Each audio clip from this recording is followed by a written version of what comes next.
did Act 2 of our program. Act 2, what to expect when you're expecting a robot. There's this thing that a lot of kids have to do in health class. Maybe you did this when you were in high school. The idea is to give students a taste of what it is like to be responsible for an infant and kind of what a pain in the ass it is, actually. And they do this by making the kids carry around an egg, or sometimes it's like a sack of flour for a couple days. Supposedly this jolt of reality helps prevent teen pregnancies, which, is a lot to ask of an egg. So these days, some schools are using these robotic babies. These are plastic dolls with electronics inside, which make them cry randomly all day and night. Their sleeping, eating, and pooping patterns are based on logs kept by real parents about real babies. The babies cost over $600 each. Hillary Frank went out to find out if amateur parenthood is more intense and realistic with these high-tech crybabies. The first time I saw a robotic baby was at my local pharmacy. It's one of those old-timey places with a candy counter and surgical supplies and a large selection of scented candles. One day I was in the store and I heard this teenage girl behind me say, "My God, this baby is so heavy." She had a car seat slung over her shoulder like a purse, and for a second, I thought the plastic baby inside it was real. "The real ones are heavier," I told her. She groaned and whipped the car seat over to her other shoulder. At the time, I had a 3-year-old, and I was dying to know if this girl's experience with the plastic baby was anything remotely like my experience with my flesh and blood baby. The girl told me she went to Glenridge High. Glenridge is the town next to mine in New Jersey. So I called the school and asked if they'd let me hang out the next time the girls got the babies. Oh, and don't forget to support her nap when you pick her up out of the car seat, okay? Ms. Hogan, the health teacher, is setting up 2 girls with their babies. The robot babies are so expensive that the school only has 10 of them, so the students take turns with them for 2 solid days of pretend parenting. In the class I visited, the students on deck were Rachel. Let's kick it. I'm excited. My baby's here. And Paige. I don't know why I'm so nervous about this baby, but it'll be good. My producer Joanna and I followed them with their babies over the next 48 hours. Rachel and Paige are friends, but they're about as different as 2 17-year-olds can be. We'll start with Paige. Paige is brimming with maternal affection for her fake baby. She pulls a flowered onesie out of her book bag and shows it to Joanna. I brought clothes for her. Wait, are these your baby clothes? I think some of them are. My mom saved them, and then I used them for when I used to play baby dolls. Just a note here about Paige's voice. I've never heard anyone talk like her before. She's not whispering or anything. This is just the way she sounds. You're really going for the full immersion. I am, because I was so excited to get a baby. So I know it'll be so much fun. It'll be hard, but it'll be fun. To be clear, there was no need to bring baby clothes. The doll comes with its own outfit. Paige is a devout Christian. She wears a purity ring. And I made a promise that I will not ever give myself away before I'm married, because I think it's one of the worst mistakes somebody could do. So that's Paige. Now, here's Rachel. I don't think that losing your virginity is giving yourself away. I think Rachel is the quintessential theater kid. She describes herself as liberal and bisexual. She's never had sex with anyone, but she keeps a good luck condom in her drawer, just in case. It's just in my room. I know it's there. I went on a trip somewhere once, by myself, and I just brought it, even though I knew I wouldn't use it. But it's just for good luck. Rachel thinks she wants to wait until her 30s to have kids. She did not bring in baby clothes today for her robot baby.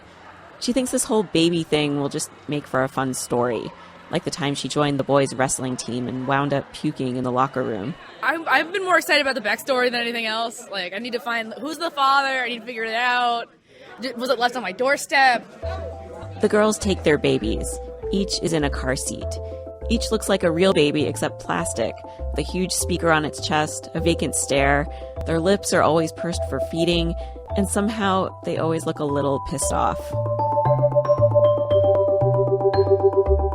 Paige and Rachel head to class. Their first big challenge. Do you know how much blood you're giving? Today is the blood drive at Glenridge High.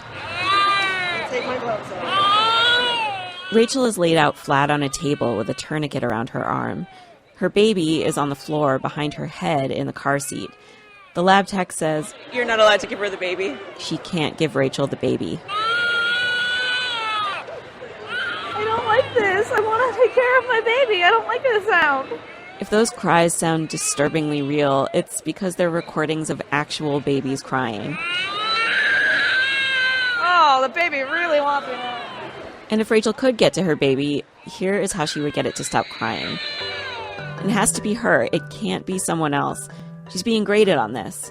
So she's wearing a wristband that she swipes over the baby. That identifies her as the mother. Next, she'd have to figure out why the baby is crying. It could need one of 4 things: burping, rocking, diapering, or feeding. To feed it, you hold a fake bottle by the baby's lips, and if she's hungry, she goes like this. When she's full, she goes like this. You have only 2 minutes to get it right. If you don't, you lose points. If you don't support the baby's neck, more points off. So all the time Rachel's on the blood donor table, she's losing points.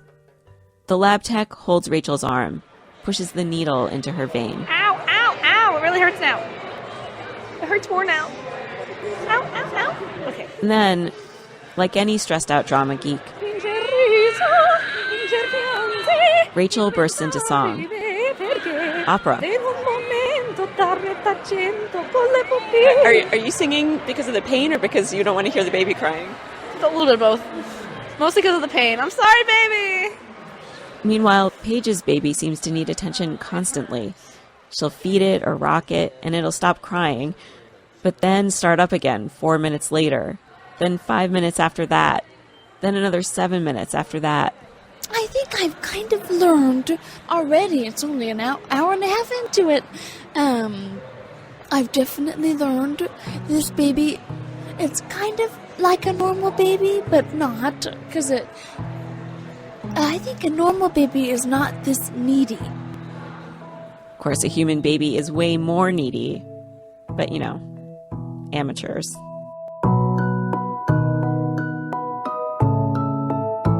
Joanna and I follow Paige and Rachel through the rest of their classes. The babies wail through lectures, through debates. So, what else? In one class, there are 4 babies going off, This is the most baby-full class I've gone to so far. which makes it feel more like a nursery than a school.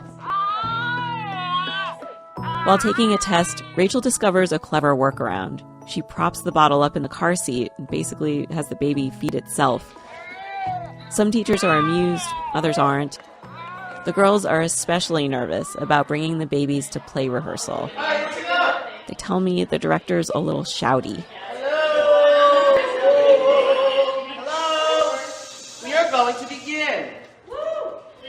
The show is Dead Man Walking, a stage version of the film. Both girls are in the play, and they both play mothers. Rachel is the mother of the murderer. Paige is the mother of the nun.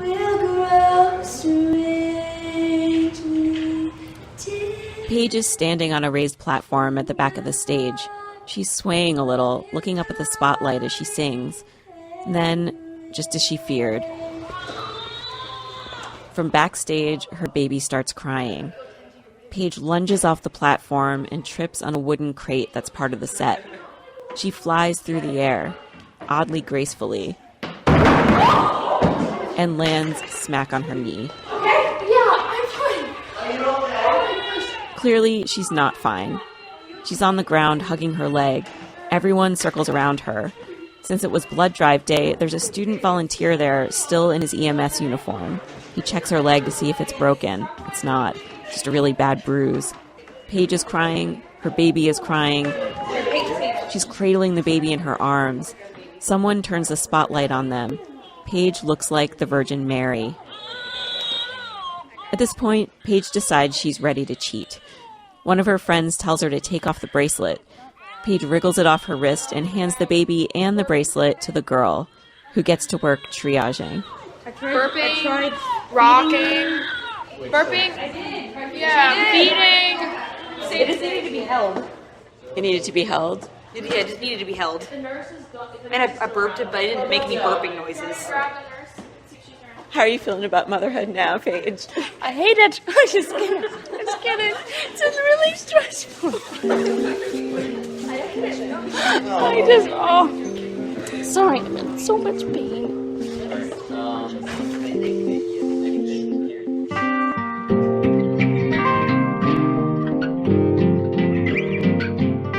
I ask the girls to record themselves on their phones at night, whenever their babies wake them up.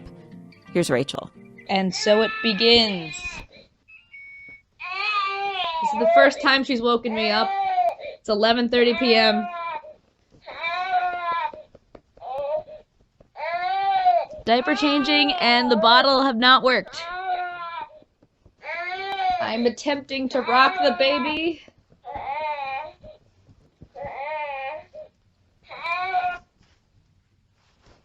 She appears to have stopped.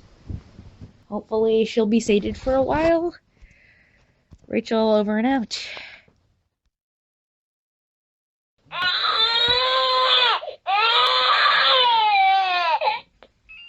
This is wake up number 2, about 5 minutes later.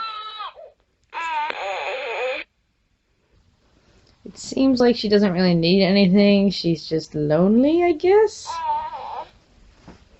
Oh, once I had a little dog. His color, it was brown.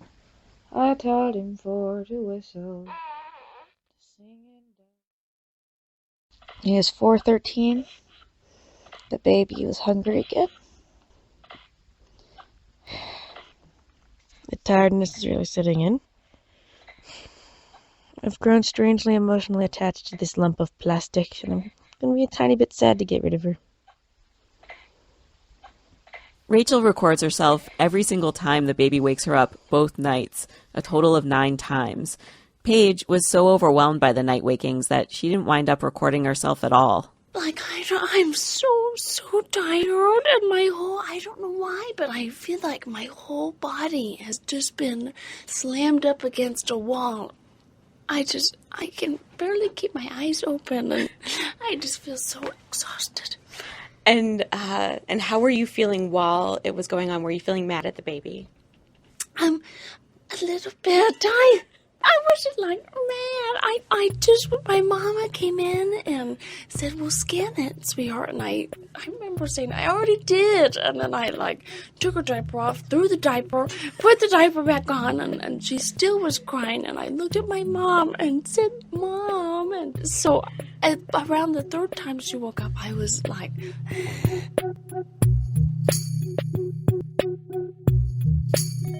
I just wanted everyone to be quiet and leave me alone. The next day at school, Rachel was not herself. Before chorus, Katie Schultz, she plays the nun in the play, she just asked me, "How's the baby?" And I just went, "Can everyone just shut up?" And in my mind, I was like, she wasn't doing anything. She was not the person I should be yelling at, but I was just like, ah! Overnight, Paige and Rachel have become animals I recognize intimately. They've become mothers, throwing their minds, bodies, and hearts so fully into a tiny being that they can't help but whine and lash out at people who don't deserve it. Even Paige says she's become a jerk, or her version of a jerk. She forgot to thank a boy who held the door for her. Plus, she admits to me that she's cheated a 2nd time. She forgot to bring her costume for dress rehearsal, so she slipped the bracelet off again and left the baby with a friend while she ran home. Next morning comes the moment of truth. The girls hand in their babies and get their grades. The robot baby keeps a minute-by-minute record of how you did. Paige goes first. Paige is a 71. 71, which is what in letters? C-. And what did she get points deducted for? She had a missed feeding, a head support, and then 6:49 she had a missed feeding and a head support. 6:58 she had a missed burp, and 9:29. Yeah, so. Yeah. All right. It's all right. Don't worry. Don't fret. That happened because I every time she cried, I picked her up immediately, gave her bottle. If she didn't want that, I put her diaper on. So I don't know. I thought I did okay. I didn't think I'd get like a C. So a little disappointed. Rach, let me get your grade for you. The big moment for Rachel. She's getting her grade. 94. Which translates to an A? An A, yeah. If I were a betting person, I'd have never put money on Rachel doing better than Paige, especially not this much better.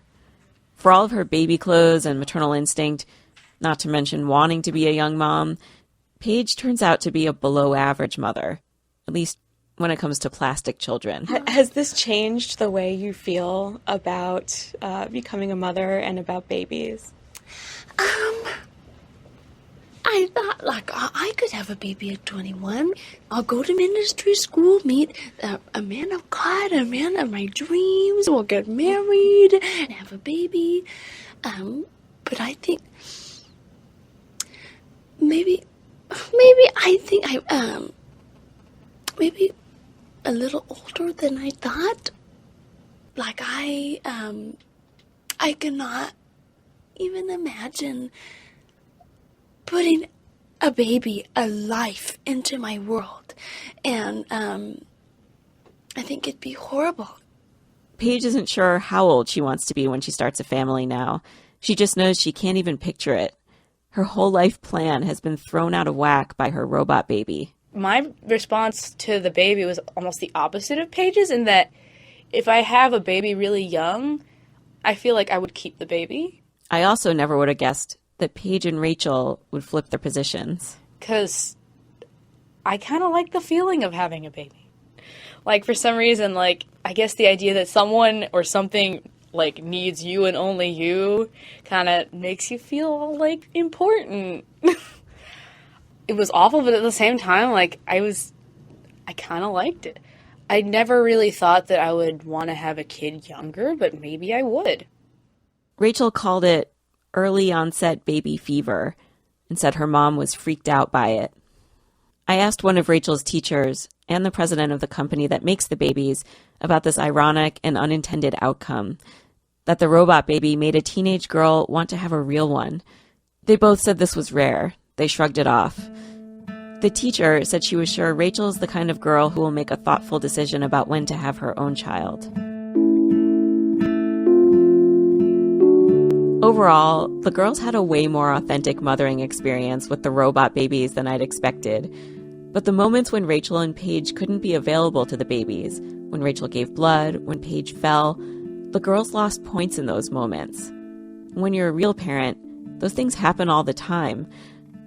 Diagnosing whether your kid needs to be fed or diapered or rocked, that's not what makes you a pro at parenting. It's coping with the stress of getting it wrong, of feeling like an amateur, which is gonna happen, no matter how much practice you've had.